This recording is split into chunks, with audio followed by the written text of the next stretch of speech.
معاك. بص جاي معايا.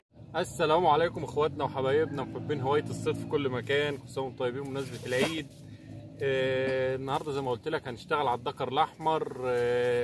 اقول لك العده المستخدمه، انت عايز تصطاد بعوج جبر اصطاد، كده كده في الايام ديت بياض هتغلط معاك ببياض. عندك عود رقع يبقى احسن. ليه بقى؟ عشان الايام دي زي ما قلت لك كده السمكه منها بتفحر عشان تعمل الصحن بتاعها تقف فيه، او تحط عيالها فوقها وترجع تبفهم تاني والكلام ده كله، فبيبقى بقها طري. فما تقرصش على السمكه. لما بيبقى العود بتاعك رقع ما بيديش عزم للسمكه ان هي ايه السن يخرج من بقها او يشرم او الكلام ده كله، لان بقها بيبقى طري. انا بصطاد بخيط 30 وبرمل ب 18، واهم حاجه في الشغلانه دي الفله بتاعتك تبقى يا دوبك الريشه الحمراء ديت اللي باينه. ما تحطليش فله كبيره قد كده، لان السمكه لما بتحس بتقل ما تاكل معاك نقرناره تقوم سايباها تاني. اول ما تحس ان الفله تقيله ومعاها تقل كده، الحاجه الخيط الرفيع والفله الخفيفه ديت بتسرق السمكه. ليك اي استفسار اكتبوا لنا في الكومنتات، ويلا نبتدي الفيديو كده ونشوف ربنا هيكرمنا بايه. يلا يا عم افصل. جايه. جاي معاك. جاي معايا. صل على النبي. بص السنة تبقى هادي على السمكه جدا، مش هتروح، علشان الفتره دي زي ما قلت لك قبل كده او في الفيديو اللي فات. بص بقها مش مستحمل.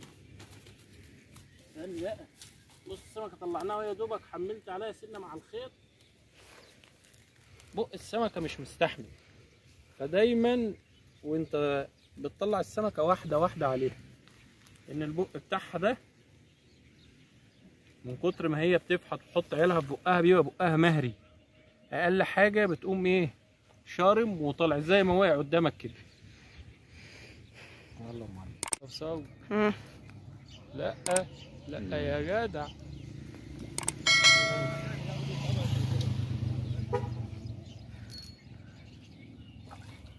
ايوه معاك. بص من التليفون.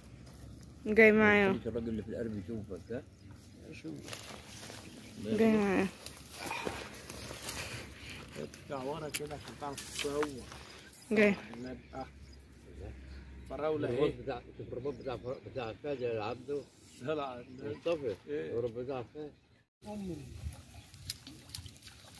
صور يا معلم. صورت. ارجع ورا شويه عشان تيجي معاك. جاي معاك؟ جاي. مين مين؟ شو اللي يعرف. ما شاء الله سلام. خلاص كده؟ يلا خلاص كفايه.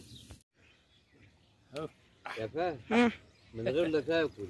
ها طيب ليك ولا اي تعمل السن السايب اللي انت رابطه. ليك اي استفسار اكتبها لي في الكومنتات.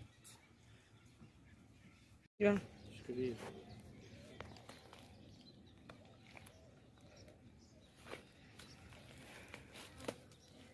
النهارده يوم اللي غيبه.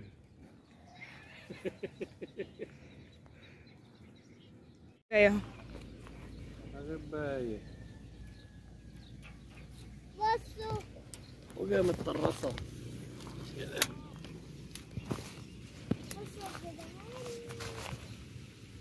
غب زي ده لو هتاكله خده، او مش هتاكله هترميه البطه، هترميه القطه، ما ترموش في الميه تاني، لان دي لو قعدت 10 سنين ما بتكبرش عن كده وتخلص شويه طعم السنين.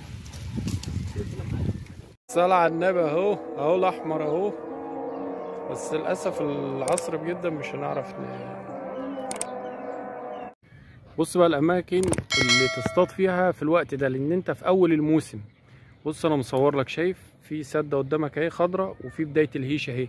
انت في حضن الهيش من الناحيه دي، بس ناحيه جوه ما تجيش في وش المنزل اللي انت واقف فيه كله خبط وهرس وتقول اصطاد. لا، انت تقوم رامي على جنب من الجناب زي كده في حضن الهيش من قدام شويه وترمي. ما ترميش جوه مش هتاكل معاك خالص.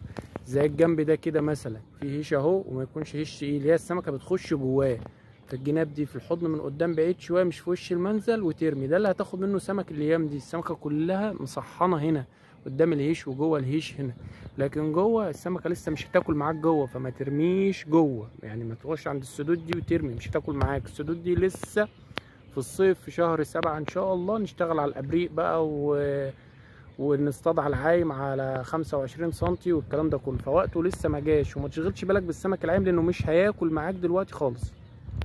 دلوقتي اللي شغال معاك هو الدكر الاحمر ده اللي بنقول عليه الفراوله. عايز اصور لكم العياشه اهو، بس يعني لان في حاجات معرفتش اصورها. الكرة الحمراء باينه معاكم اهي اهي اهي. الصلاة على النبي. في غب بقى يا جماعه كتير. يلا بتستمتع بالغب اصطاد غب. خلاص يا جماعه نختم الفيديو بتاع النهارده على كده. وزي ما قلت لك الغب اللي انت شفته في الفيديو واللي احنا طلعناه ده ما بيكبرش يعني، وطول السنه شغال يعني. هي بتفرغ طول السنه وشغاله طول السنه، فلو في شويه طعم معاك هي بتخلصهم. فمقصد الكلام الطعم الغبايه دي لما تطلعها هي حلوه، في ناس كتيره بتاكلها خدها، ما بتاكلهاش ما ترميهاش في الميه، ارميها للقطط، ارميها لاي حاجه تانية، عشان لو شويه طعم ما تخلصهمش وتملى الدور وتقرفك وتخلص منك الطعم.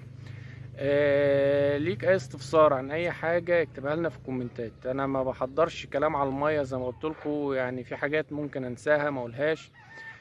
المكان البحر الفرعوني، اي حته في البحر الفرعوني، بس احنا في بدايه الموسم فما تقعدش في ادوار غويطه، تختار الدور العالي اللي الشمس ضاربه فيه عشان بتسخن الميه وتخلي السمكه تحضر بسرعه. هي خلاص الموسم ابتدى وهتبتدي يعني، الاسبوع الجاي هيبقى فيه موجه حاره جامده، هتبقى شغال كويس جدا. ليك استفسار برضو عن اي حاجه اكتبها لنا في الكومنتات. يلا نشوفكم الفيديو الجاي ان شاء الله. وعلى فكره برضو القراميط شغاله، اللي عايز يطلع قراميط او بيحب صيد القراميط شغاله، اطلع اشتغل عليها هتاخد قراميط. يلا نشوفكم الفيديو الجاي ان شاء الله. السلام عليكم.